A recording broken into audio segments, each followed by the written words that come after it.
Donc justement au niveau des métiers dans la sécurité informatique, pour faire une petite vue d'ensemble, alors là les informations que j'ai prises, c'est des informations qui sont celles de l'ANSSI. Ils ont fait un panorama des métiers de la cybersécurité. Vous pouvez juste taper métier cybersécurité sur Google, vous allez trouver assez facilement. J'ai extrait des informations de ça. Donc globalement, c'est les métiers qu'on va trouver principalement aujourd'hui. Après, comme je vous disais, c'est un peu compliqué en fait de catégoriser les métiers en sécurité informatique parce qu'il y en a tellement que c'est vraiment une constellation assez vaste. Il y a des nouveaux métiers qui sont créés chaque année, donc c'est vraiment difficile d'avoir une cartographie précise. Mais globalement, on retrouve des catégories à peu près comme ça. Donc on a la gouvernance, qui va être vraiment la partie un petit peu plus haut niveau, entre guillemets, au niveau de la manière de voir la sécurité dans une entreprise, où on va vraiment voir la manière dont on architecture les choses, la manière dont on réfléchit aux choses. Donc on a comme poste les CISO, les Chief Information Security Officer, où c'est comme un CTO dans une boîte, sauf que c'est la personne qui gère exclusivement la sécurité. C'est un boulot qui est pas forcément exclusivement technique, c'est surtout de l'organisation, de la gestion. Par contre, c'est un boulot qui doit être, à mon avis, de ce que j'en vois des personnes qui font ce poste-là, je pense que c'est très stressant. Vraiment, ça doit être, surtout en cas d'intrusion, en cas de suspicion d'intrusion, ça doit être un stress assez immense, mais ça doit être extrêmement intéressant aussi. Donc aussi, on a les responsables et les membres des équipes SOC. Donc un SOC dans une entreprise, pour vulgariser un peu, c'est la partie de l'organisation de l'entreprise qui gère globalement la sécurité. Donc, quand on dédie généralement une équipe pour faire de la sécurité, c'est le SOC. SOC, c'est pour Security Operations Center. Ensuite, on a aussi dans les postes qu'on a en gouvernance et dont on ne parle pas beaucoup dans les contenus en sécurité informatique, les DPO aussi, qui sont hyper importants. Donc pour les Data Privacy Officers, qui gèrent du coup la gestion des données utilisateurs et le fait que ces données restent privées, la confidentialité de ces données-là, notamment au regard du RGPD. Donc des postes qui doivent être aussi super intéressants, pour le coup qui sont plus au niveau de l'aspect légal que de l'aspect purement technique. Ensuite, on a la partie gestion incident. Donc ça, c'est pareil, typiquement, quand il y a un incident de sécurité dans une organisation, parfois il y a des équipes qui gèrent ça. Ça peut être des équipes en interne, ça peut être des équipes en externe aussi. Il y a des gens dont la boîte en fait fait juste de la gestion d'incidents externalisée pour des entreprises. Donc il y a un problème, on les appelle et c'est eux qui gèrent ça jusqu'à un certain point. Donc il y a des analystes forensiques. Donc ça, c'est ces personnes qui vont essayer de trouver des preuves, essayer de trouver des traces après qu'il y a eu un incident. Des personnes qui font de la gestion de crise. Ça, globalement, c'est vraiment dans l'instant T. Comment est-ce qu'on règle le problème? Comment est-ce qu'on fait pour que l'activité reprenne?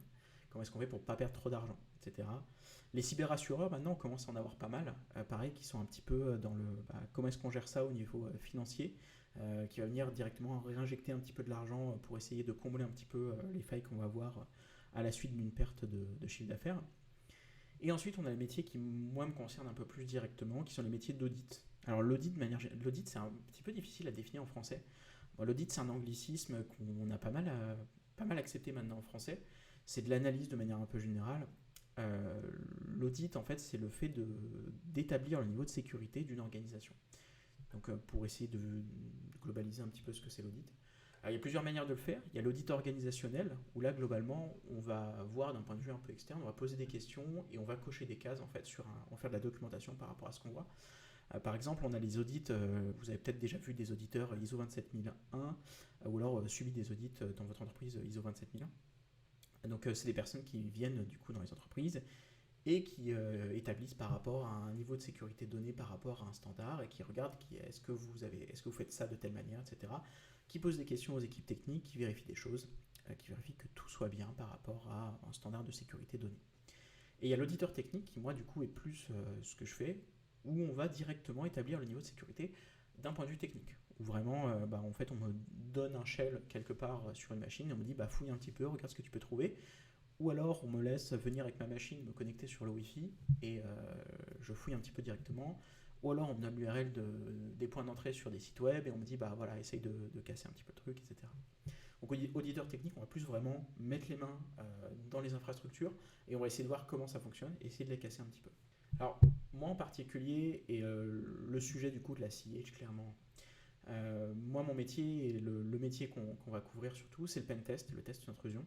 Alors, encore une fois, il y a plein de métiers vraiment dans la sécurité informatique. Il y en a plein qui sont créés très régulièrement. Le pentest, ça fait partie de ceux qui sont les plus prisés, je pense, vraiment en 2022. On a de plus en plus de formations en pentest, on a de plus en plus de personnes qui veulent faire du pentest, parce que je pense que c'est l'un des trucs les plus ludiques qu'on va avoir sur la sécurité informatique. Euh, on a une position quand même qui est assez amusante, assez fun.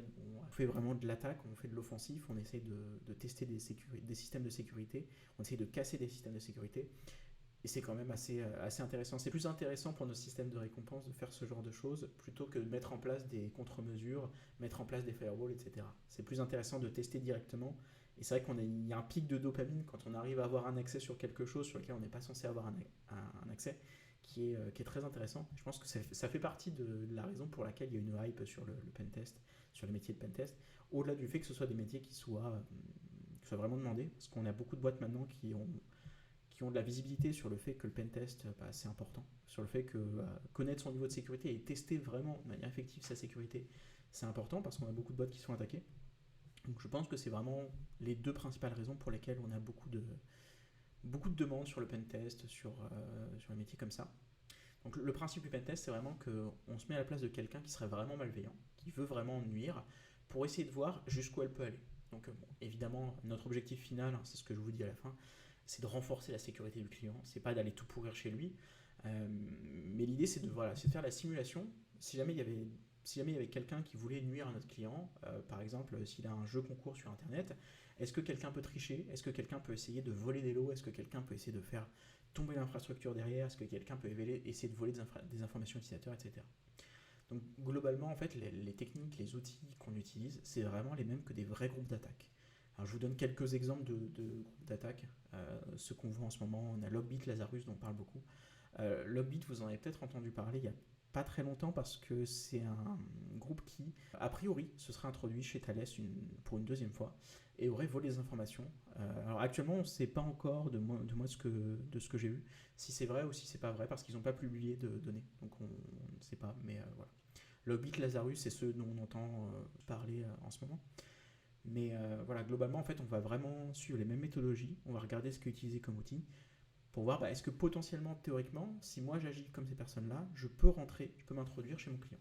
Bon, alors évidemment, l'audit et le pentest, c'est pas, on n'arrive pas avec notre machine et on scanne pas tout et on n'essaye pas de faire tomber toutes les machines. On a un cadre qui est vraiment défini avec le client et l'idée c'est que ce cadre-là, il réponde vraiment aux besoins du client. Le but, c'est pas d'aller en dehors de ce que le client veut tester lui directement et de ce qui est intéressant pour lui de tester. Donc généralement, c'est un cadre qui est défini au niveau du temps. On fait un test pendant plusieurs jours, pendant 3, 5, 2 semaines par exemple. Et ensuite, un cadre défini aussi au niveau des machines sur lesquelles on va travailler. L'objectif vraiment final, quand on fait du pentest, c'est pas d'avoir un accès root, c'est pas d'avoir un accès utilisateur qu'on n'est pas censé avoir, c'est vraiment d'aider notre client à renforcer sa sécurité. C'est un truc qui est parfois oublié par certaines personnes qui font du bug bounty, certaines personnes qui font du pentest. C'est qu'au final, vraiment, tout ce qu'on fait, on ne joue pas contre le client. On va vraiment dans son sens, on simule des attaques, mais au final, notre objectif, c'est quand même que sa sécurité elle soit améliorée. Ce que je vous disais aussi, c'est que quand on veut se lancer, ça peut être un peu bordélique parfois. C'est un peu difficile de savoir par où commencer, dans quelle direction il faut aller. Qu'est-ce qu'il y a comme formation, qu'est-ce qu'il y a comme certification qui sont bien. Et même moi, honnêtement, j'ai pas de visibilité dans un sens où je vais vous dire ça c'est parfait, ça c'est très bien, etc. C'est encore difficile parce qu'il y a beaucoup de choses qui sont créées. Il y a beaucoup de chemins aussi qui sont valides, je trouve, où il n'y a pas de mauvaise manière de faire les choses, en fait, j'ai l'impression. Parce que je vois pas mal de profils maintenant en sécurité. Il y a des personnes qui viennent du droit, des personnes qui ont été précédemment juristes, qui travaillent dans la sécurité, qui s'amusent beaucoup dedans et qui sont très bons dans leur travail. Il y a des personnes qui ont fait spécifiquement de l'IT, spécifiquement du développement, spécifiquement de l'admin 6, des personnes qui ont fait un travail qui n'a rien à voir aussi, qui ont parfois même pas forcément de formation professionnelle associée à la sécurité informatique, qui se retrouvent dans la sécurité informatique et qui s'éclatent et qui sont très doués là-dedans. Donc c'est difficile en fait de recommander quelque chose pour des personnes qui veulent commencer. Donc globalement, si vous fouillez un peu sur internet, ce que vous allez trouver au niveau des formations, c'est... Alors j'ai mis en premier Udemy, parce que je trouve que c'est quand même pas mal une bonne ressource. Moi, comme je vous disais, j'ai passé ma certification CEH avec EC Council. Comme pas mal de certifications, c'est des formations qui coûtent assez cher en fait. Si j'avais voulu passer ma formation avec EC Council, j'en aurais eu pour, je pense, entre 4 et 5 000 euros. pour pouvoir être certifié CH. Alors moi ce que j'ai fait c'est que j'avais en plus pas à l'époque 4-5 000 euros à mettre là-dedans. Donc moi j'ai juste acheté un voucher pour passer mon examen. Et j'ai acheté des livres à côté pour pouvoir réviser. Et du coup j'ai passé mon examen comme ça m'a coûté bien moins cher. Mais c'est vrai que quand on veut commencer, quand on cherche de la formation, c'est difficile de trouver. Il y a des trucs qui sont pas mal sur Udemy. Alors malheureusement, en français, on n'a pas de ressources qui sont aussi qualitatives, enfin en tout cas on n'en a pas autant, qui sont aussi qualitatives que ce qu'on a en anglais. En anglais, vraiment, il y a énormément de ressources et des trucs qui sont hyper qualitatifs. Il y a vraiment des choses qui sont vachement bien. En français, on commence à en avoir. J'en ai vu des vraiment pas mal. C'est un peu encore émergent. On n'en a pas autant que ce qu'il y a aux États-Unis. Mais je recommande quand même de jeter un coup d'œil sur Udemy quand vous voulez passer une certif, quand vous êtes curieux sur un sujet en sécurité. Souvent, il y a beaucoup de reviews sur les formations. Alors, je dis Udemy parce que c'est le leader dans la formation sur les formations en ligne. Il n'y a pas que Udemy. Il y en a d'autres qui sont très bien. Il y en a d'autres qui sont même mieux que Udemy. Mais globalement, par Udemy, je veux dire formation en ligne en général. Il y a aussi les formations en ligne de l'ANSSI qui sont pas mal. Surtout pour des personnes vraiment qui débutent et qui n'ont pas forcément des compétences dans la technique pure. Je trouve qu'il y a des documentations qui sont vraiment bien, il y a des parties de cours qui sont vraiment bien si on les fait sérieusement. Donc la Secnum Academy de l'ANSSI, je trouve que voilà, si vous hésitez à vous réorienter ou si vous vous posez des questions sur la sécurité informatique, je pense que c'est une bonne première ressource d'aller jeter un coup d'œil sur la Secnum Academy. Il y a vraiment des trucs pas mal. Alors après, dans les parcours que je vois, il y a pas mal de personnes quand même qui ont fait des écoles IT généralistes. Donc, comme moi au final, j'ai fait une école qui était spécialisée dans le développement et un peu dans l'IT, un peu global. Pas mal de personnes qui ont ce parcours-là, qui font des écoles d'ingénieurs ou des écoles d'informatique publiques ou privées. Je pense que c'est un bon moyen de s'y mettre. Après, ça ne nous donne pas toutes les compétences pour faire de la sécurité. Et après, pareil, pour moi, c'est difficile de recommander vraiment des écoles en particulier. Je pense pas que je puisse le faire, honnêtement. Je pense que c'est bien de faire ses propres recherches aussi par rapport à ce qui va vous convenir, au niveau du format, au niveau du timing. Bien regarder les reviews qui sont faites. Faire attention aussi, il y a beaucoup d'écoles qui vendent des formations, des bootcamps cyber sur lesquels vous allez être formé en quelques semaines, voire en quelques mois, et sortir avoir des salaires de 100 000 euros. C'est pas forcément toujours faux, honnêtement. Il y a des bootcamps qui sont bien. Ouais, exactement, ouais. Il y en a pas mal des bootcamps comme ça. On en voit pas mal. Honnêtement, je pense qu'il y a du bon, il y a du mauvais. J'ai vu des personnes qui sortaient de bootcamp, alors moi, l'expérience que j'ai des bootcamps, c'est surtout sur du développement. Mais j'ai vu des personnes qui sortaient de bootcamp en développement, qui avaient pas un mauvais niveau et qui, pour ce qu'elles faisaient, étaient vraiment pas mauvaises.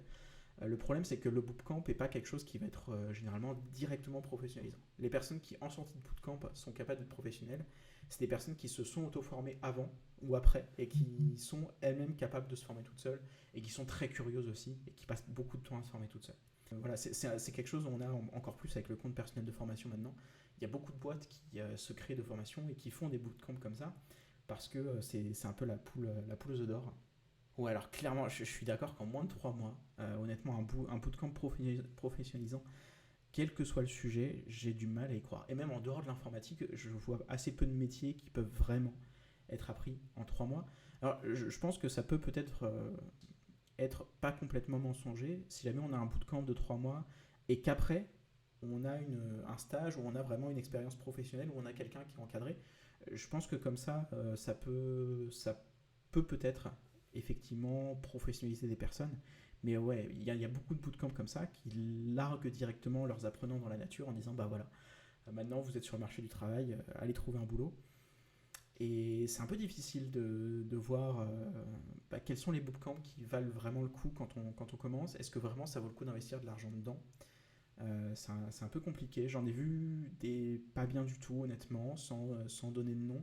Après, honnêtement, j'ai vu des bootcamps qui, au niveau du contenu, apportaient plus que certaines écoles privées en informatique. J'ai vu vraiment certains contenus d'école où les étudiants avaient pas du tout ce pourquoi ils payaient et au final, ils apprenaient de leur côté.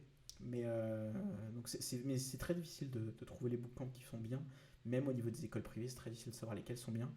Ce que je peux, moi, de mon expérience, peut-être recommander, c'est vraiment de faire gaffe au contenu. ne pas faire attention aux éléments marketing de type quand vous sortirez, vous allez faire de la data, vous allez faire de la cyber, vous allez faire 70 000, 120 000 euros par an. Mais surtout de faire attention à quel est le contenu qui va être appris, vraiment quel est le contenu des modules. Est-ce que vous, par rapport du coup aux recherches que vous avez fait, est-ce que ça a du sens? Est-ce que ça a l'air d'être des compétences qui ont du sens par rapport à vous, ce qui vous intéresse? Mais c'est un peu compliqué, effectivement, de trouver des choses bien par rapport à ça. Après, sur les bootcamps en sécu, j'ai pas. Ouais, alors le marketing des formations, j'ai vu des choses. euh, j'ai eu des expériences où j'étais dans des écoles ou dans des bootcamps et où j'étais là au moment où ils faisaient leur débâcle marketing devant des nouvelles personnes ou devant des étudiants. Et j'ai entendu et j'ai vu des choses un peu compliquées. Parfois, j'ai eu la chance d'en discuter directement avec les étudiants. Et une école avec laquelle j'avais travaillé, où j'étais là quand ils faisaient du coup leur débâcle un peu marketing, en disant réinscrivez-vous pour le cycle master. C'était des étudiants en bachelor. Et c'était vraiment full buzzword où on leur disait vous allez faire de l'IA, vous allez faire de la data, vous allez faire plein d'argent surtout. Ça, c'était vraiment un critère. Et j'ai eu l'occasion, parce que du coup, les personnes qui faisaient la partie marketing sont parties. Moi, j'étais en cours avec eux. Je suis revenu après cette partie-là, j'ai eu l'occasion d'en discuter avec les étudiants seul à seul. Et bon, ce qui m'a fait plaisir, c'est qu'il y en avait beaucoup qui étaient quand même pas dupes par rapport à ça, qui se rendaient compte que tout n'était pas forcément aussi vrai que ça, que c'était pas une obligation qu'ils allaient avoir un salaire de plus de 100 000 euros en sortie, euh, et qu'ils faisaient attention à d'autres choses que ça. Mais ouais, clairement, il y a des choses au niveau du marketing, de certaines formations que je trouve vraiment abusé en France, de ce que j'ai vu. Du coup, ouais, un petit peu difficile de trouver vraiment des bonnes formations par rapport à ça. Ce que je recommande, c'est vraiment regarder le contenu. Et regardez pas le contenant. Le contenant, on s'en fout. Est-ce que la formation, elle est bien vendue? Est-ce qu'ils font beaucoup de post-marketing? Regardez vraiment dans la liste des formations que vous avez. Par exemple, juste dans celles qui sont remboursées par le CPF, par exemple. Regardez qu'est-ce qu'on apprend dedans, quel est le cursus, est-ce qu'il est bien écrit. Typiquement, si dans le cursus que vous avez, le cursus est très court et il y a très peu d'informations, c'est un peu louche. Ou alors si dans le cursus, il y a des choses qui sont mal écrites ou qui sont mal traduites ou des concepts qui ne devraient pas être là, qui datent un petit peu, c'est pas bon signe par rapport au reste du contenu. Et en fait, c'est un peu pareil au niveau des certifications, honnêtement. Alors, c'est peut-être quelque chose qui touche un petit peu moins, quoique ça dépend, on a quand même pas mal de certifs de manière un peu générale dans l'informatique en fait. Mais au niveau des certifs, c'est pareil, où on a beaucoup de certifications qui sont vendues. Et les certifications, c'est un peu un autre modèle business où sur la formation et sur les écoles, il y en a beaucoup, et sur les bootcamps, il y en a beaucoup qui se basent sur le fait que les personnes aient un compte personnel de formation et qui vont puiser là-dedans et du coup se faire de l'argent par rapport à ça. Au niveau des certifications, c'est pas forcément le CPF, c'est le fait que souvent les boîtes payent des formations à leurs employés. J'ai passé pas mal de temps en formation avec des gens où je voyais que les personnes étaient juste là parce que la boîte avait payé. Et que il y a certaines personnes qui m'ont dit très clairement en formation, moi je suis là parce que la boîte elle paye et du coup ça me fait des vacances.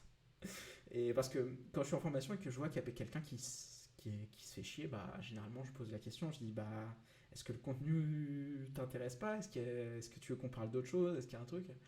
Et parfois, il y a une fois, il y a quelqu'un qui m'a répondu très clairement, moi je suis là, enfin non, ça m'intéresse pas du tout, mais je suis juste là parce que je suis en vacances. Euh, C'était les vacances, donc il a passé la formation sur Facebook. Moi j'ai passé la formation à essayer de faire ma formation plus ou moins tout seul parce qu'on était, je crois, 4.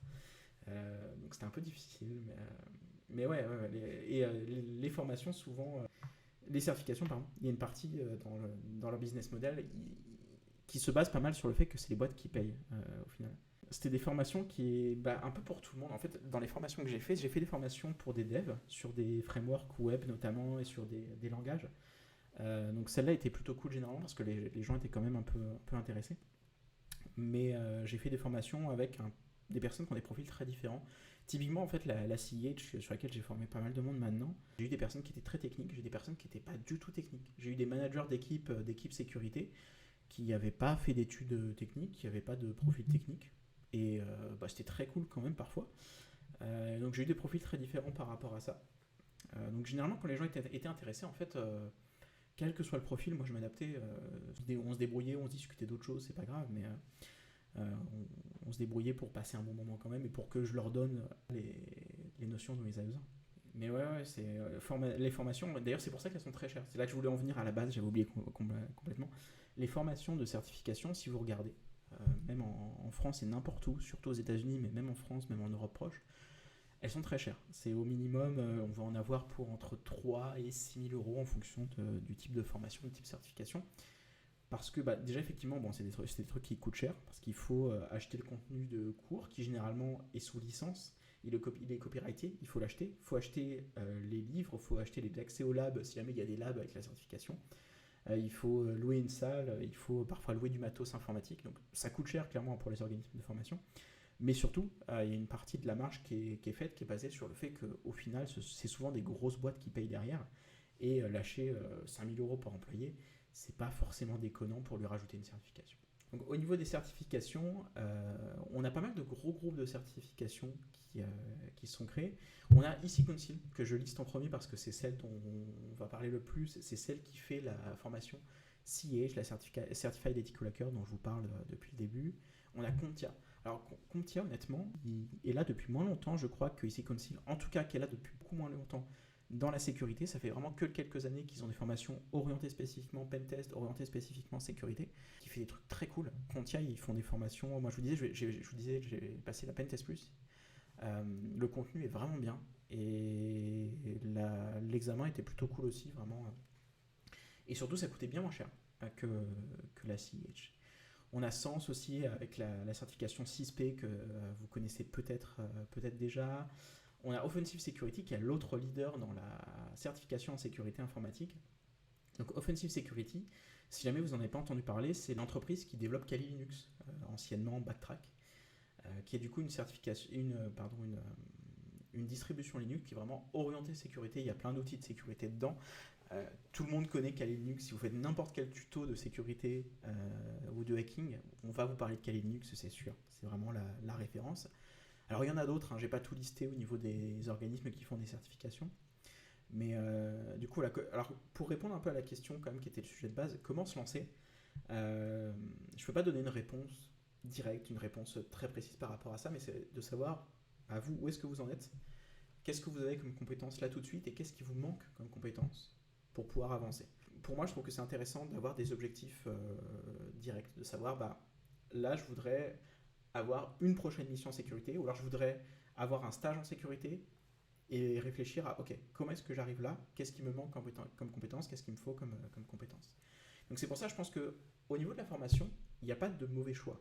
Si jamais vous voulez vous former de manière encadrée sur Internet, avec des personnes sur Open Classroom, sur Udemy ou sur d'autres plateformes, et que ça fonctionne pour vous, c'est super. Je connais des gens qui ont des profils comme ça, qui n'ont pas fait d'école d'informatique, et qui pourtant font de la sécurité aujourd'hui, et qui sont des personnes très douées professionnellement. C'est super si vous passez par là. La Secnum Academy, comme ressource de base, je trouve que c'est assez sympa, il y a pas mal de choses. Une école IT généraliste, c'est toujours intéressant. Je pense qu'aujourd'hui, c'est difficile de découpler la sécurité informatique et l'IT, et le hacking même, et l'IT. On peut techniquement se débrouiller pour finir à un poste en sécurité sans passer par de l'IT, par l'informatique. C'est quand même plus simple si jamais on a les bases parce que c'est un langage un peu commun, l'IT. C'est des notions un peu communes qui sont très utilisées dans la sécurité et c'est assez sympa de les avoir, ça vaut le coup.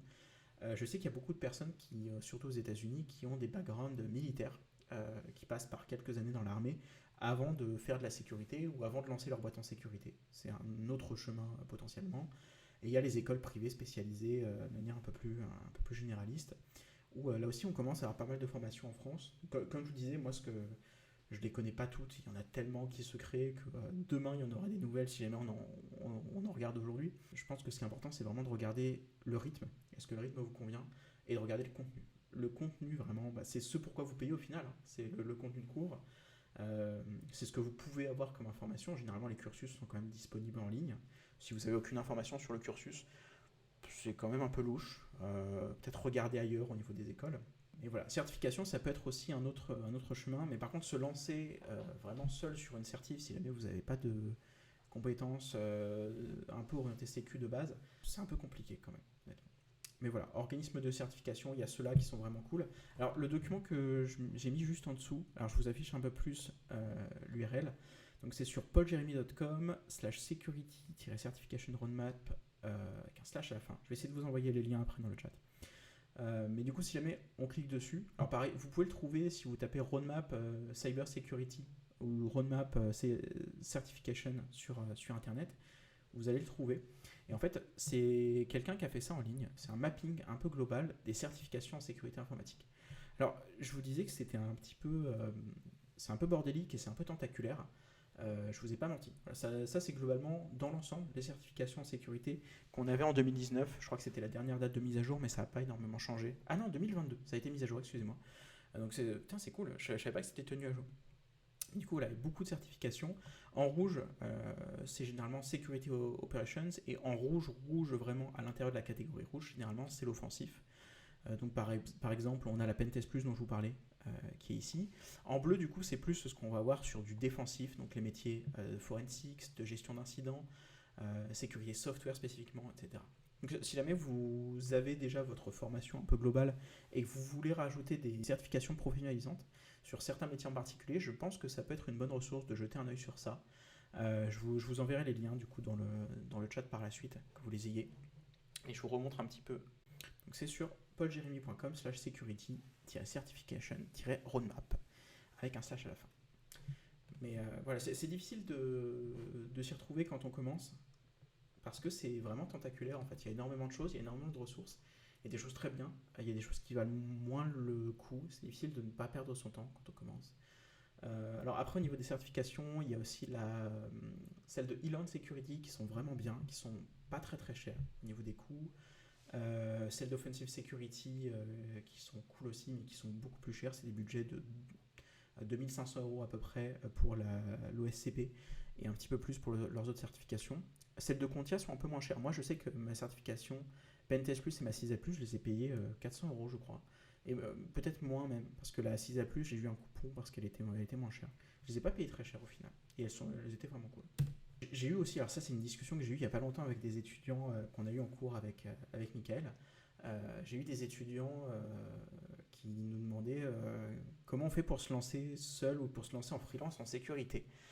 Voire même comment on fait pour se lancer en freelance, pas forcément en sécurité, c'est une question qu'on m'a souvent posée. Comment on fait pour se lancer tout seul dans sa boîte? Honnêtement, en sécurité, c'est vraiment pas simple. Autant sur du dev, il y a des problématiques, mais sur de la sécurité particulièrement, on a des problématiques qui sont souvent un peu plus urgentes et un peu plus angoissantes en fonction des missions sur lesquelles on est. Alors je m'explique, c'est qu'il y a surtout un aspect légal où pour faire du pentest, on signe un contrat avec le client. Alors, il y a peut-être des personnes qui ne le font pas, hein, mais pour différencier juste une tentative d'intrusion et un audit du coup d'un système qui est autorisé, la différence, c'est que nous, on a un contrat. Et ce qui prouve également que juste on ne s'est pas dit un jour, tiens, je vais attaquer telle boîte, c'est qu'on a un contrat signé par le client qui dit effectivement qu'il nous a commandé un audit et qu'on a le droit d'auditer telle chose sur une durée donnée. Donc déjà, cet aspect légal, c'est quelque chose qui peut être très complexe pour des personnes qui commencent. C'est quelque chose, moi, sur lequel j'ai eu des problèmes. J'ai pas eu de problème particulier, mais on m'a pas mal guidé sur ça et j'ai eu la chance d'avoir accès à pas mal de ressources. C'est clairement un truc problématique parce qu'on est obligé de contractualiser des choses et il faut vraiment se couvrir dans les contrats. Il faut que si, par exemple, imaginons qu'on lance un scan pour essayer de trouver des machines sur un réseau et qu'il y a un souci de configuration sur ce réseau et que notre scan, il fasse tomber une partie de l'infra et que le client, il perde de l'argent.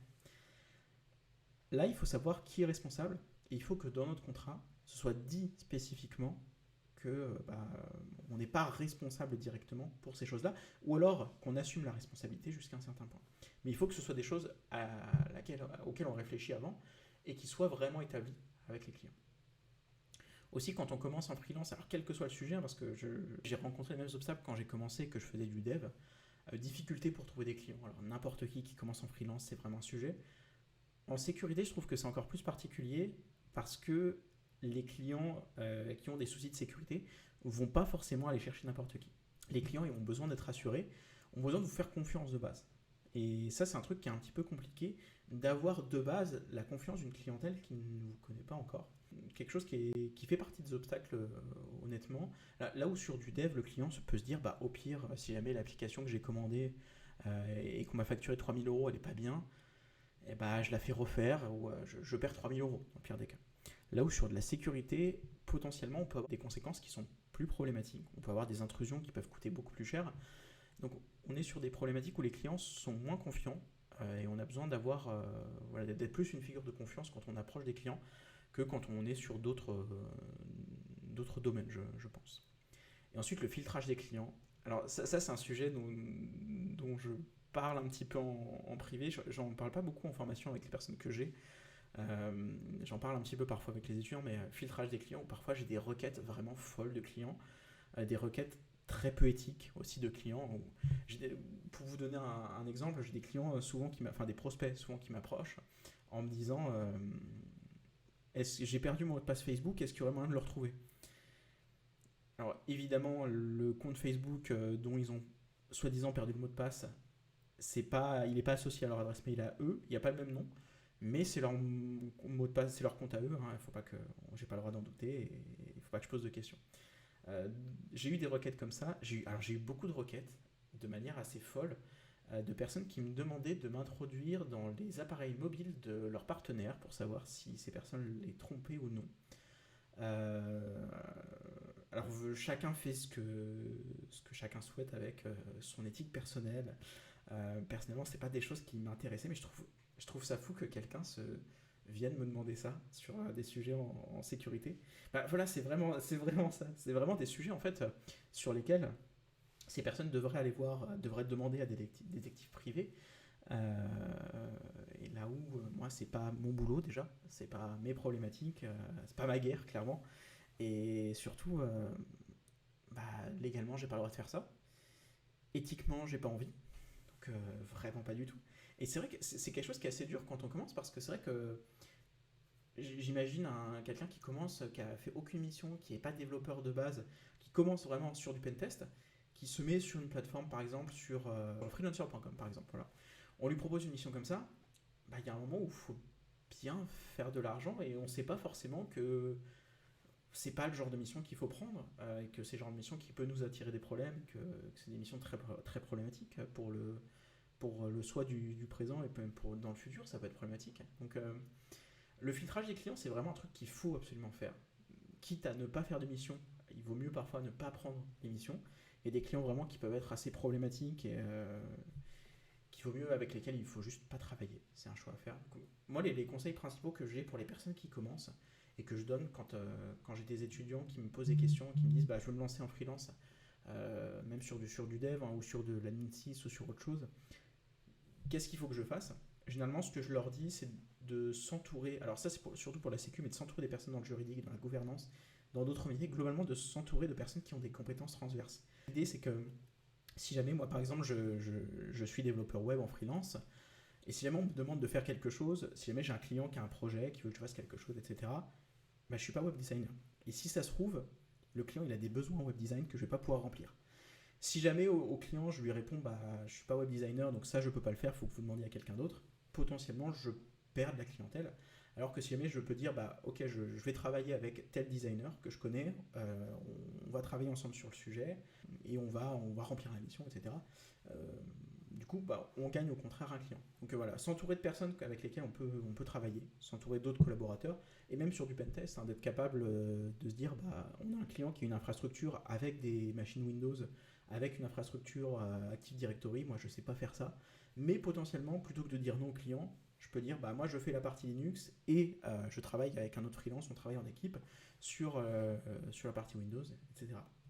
Donc s'entourer de manière générale avec des personnes qui ont d'autres compétences.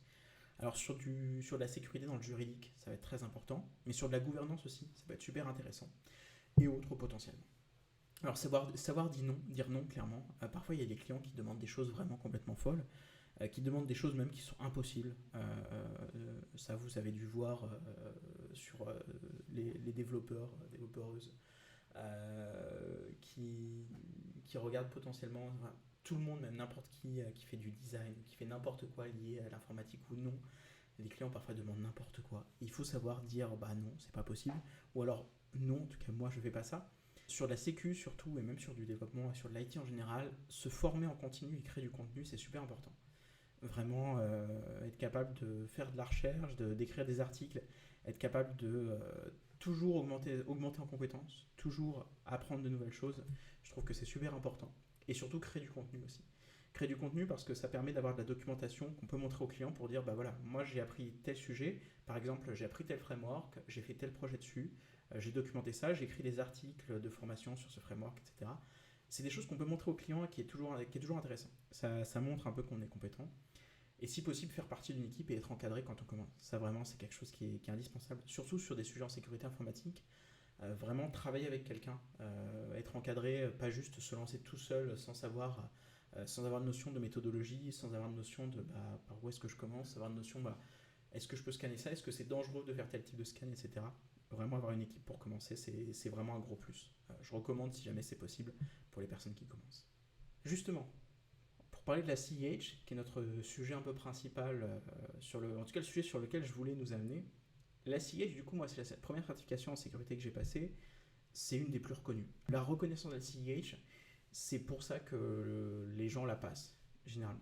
Si vous regardez sur pas mal de postes en sécurité, ce qu'on va demander au niveau des RH, très souvent, c'est la certification CEH. Alors parfois aussi l'OSCP maintenant, mais c'est assez récent. Mais on parle énormément de la CEH. Elle a une bonne réputation, en tout cas au niveau RH et au niveau entreprise. Alors pour les entreprises qui font de l'IT et qui ne connaissent pas forcément trop bien le milieu de la sécurité informatique, généralement c'est des entreprises qui connaissent la CEH et du coup ces entreprises-là demandent cette certification ou en tout cas connaissent cette certification et lui donnent de la valeur quand ces personnes-là la voient dans un CV. Alors la CH a une réputation qui n'est pas forcément que positive. La CH est une formation qui a quand même une réputation d'être pour des scripts qui disent, notamment parce que son examen c'est un QCM, et c'est un QCM qui est vraiment basé sur apprendre des commandes par cœur, apprendre des listes de ports par cœur, apprendre des syntaxes par cœur. C'est quelque chose qu'on a souvent pas mal reproché à cette certification. Alors là où je ne suis pas d'accord sur le côté scriptidise, c'est qu'au niveau du contenu, il y a des choses vraiment avancées, franchement. Il y a des choses vraiment complexes, donc c'est pas forcément toujours le cas. Alors c'est une des plus connues, clairement. C'est aussi une des plus anciennes. Comme je vous disais, elle a presque 20 ans cette certif. Donc forcément, c'est vraiment celle qui est le plus connue. Alors le succès de la CEH, elle vient d'ailleurs du fait que Easy Council a été fondé, si je ne me trompe pas, juste après le 11 septembre. A vraiment surfé sur un peu la vague de panique dans les entreprises par rapport à ça et la vague notamment de besoins qu'il y a eu dans les organisations fédérales américaines.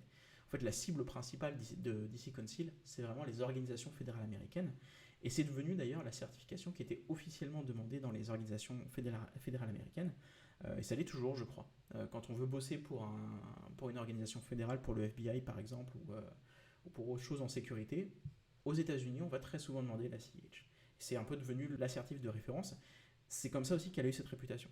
Elle a réussi à se hisser à ce rang-là, et c'est pour ça que du coup, elle a été reconnue comme la certification pour un peu tout le monde. C'est une certification qui est chère par contre. Alors moi, je le vois quand je la fais en formation avec des participants. Très souvent, c'est les organismes de formation avec lesquels je travaille se font assez peu d'argent sur ces certifications-là. Parce que la certification en elle-même, elle coûte très cher en fait. Alors, pour passer l'examen, ça coûte soit $2000, 1999 $, soit 950 $ si jamais vous passez l'examen en visio. Alors, il le marquait beaucoup moins, le fait qu'on puisse passer l'examen en visio. Alors moi, c'est ce que j'ai fait. À l'époque, d'ailleurs, ça coûtait un peu moins cher. Moi, j'ai payé que 800 ou 850 $. Mais du coup, ça reste quand même un budget. Sachant que c'est juste l'examen. C'est pas la formation qu'il y a autour, c'est pas le contenu de cours, et c'est pas l'accès au lab qui coûte, je crois, 350 ou 400 $ de plus. Donc on a à peu près 2000 € pour l'examen si vous le passez en physique, ou alors 950 dollars, pardon, 950 $, et en plus 850 $ de contenu de cours. Donc au final, ça fait quand même un gros budget, que c'est ce que je vous disais en fait. Ici, quand tu vois le coût de leur contenu de formation, il le vaut aussi en se disant que au final, c'est des entreprises derrière qui vont payer très souvent. C'est pas orienté vers des particuliers parce que c'est pas des budgets clairement qui sont pour des personnes qui sortent d'études et qui veulent se lancer sur la sécurité. Alors Easy Council, qui a très souvent été cité de manière pas très positive récemment, pour plusieurs choses, et je pense que c'est pas mal de le savoir aussi. La boîte qui est derrière, du coup, a été notamment a subi des incidents de sécurité, a été dans des affaires de plagiat d'articles. Il y a eu sur le blog d'Easy Council des articles qui avait vraiment été complètement repompé quasiment mot pour mot sur d'autres articles. Alors la personne du coup qui gère le blog a dit a priori que c'était une mauvaise vérification du background d'un ghostwriter qui avait envoyé ces choses-là. C'est pas une excuse en soi. Des incidents de sécurité aussi, ce qui la fout un peu mal quand même pour une boîte comme ça. Une communication sur les réseaux sociaux qui est parfois très border, honnêtement, où on a l'impression qu'au niveau des mentalités d'Easy Council, ils sont vraiment dans les années 50. C'est pas toujours ça. On a eu récemment aussi, je crois que c'était il y a moins d'un an, une campagne LinkedIn avec des posts qui étaient clairement sexistes sur la place des femmes dans la sécurité informatique. Alors, c'était pas non plus malveillant, je pense, mais c'était très maladroit et ça laissait entrevoir pas mal la vision des personnes qui avaient écrit le post derrière, ce qui est pas très encourageant. Voilà, c'est des choses à savoir sur SE Council, sur la boîte quand même qui est derrière la CEH. Alors, je pense pas que les autres organismes de formation, que les autres boîtes qui font des certifications de sécurité soient absolument parfaites non plus. Mais je pense que c'est intéressant aussi d'avoir ça en vue quand on parle de cette certif-là. Alors oui, c'est même en France et même maintenant la CEH, une de celles qui est les plus demandées comme certification. C'est une des plus reconnues et généralement c'est un bon tremplin pour trouver du boulot, honnêtement. L'OSCP aussi est très bien pour ça, à vrai dire. Mais par contre, effectivement, Easy Council, il y a des choses très problématiques. Easy Council, moi en tant que client aussi, j'ai pas mal de problèmes avec Easy Council, où dès qu'on a besoin du support ou dès qu'on a besoin de quelque chose, c'est d'une complexité infinie. Ils mettent des jours, des semaines à répondre. Pour les organismes de formation qui donnent cette formation, très souvent, Easy Council envoie des documents qui ne sont pas complets, envoie des codes pour que les participants passent l'examen qui ne marchent pas, ou juste ils veulent passer l'examen, ça ne fonctionne pas. Donc vraiment, il y a pas mal de problèmes avec Easy Council, leur gestion des clients est vraiment pas top. Mais la certification, je pense qu'elle a des bons côtés, et je pense qu'elle a des bons côtés notamment au niveau du contenu, parce que le contenu, je pense qu'il a été commissionné par des personnes externes, et il est vraiment pas mal fait. Il y a des choses assez intéressantes dedans, donc je pense que c'est intéressant de jeter un petit coup d'œil, de voir à quoi il ressemble.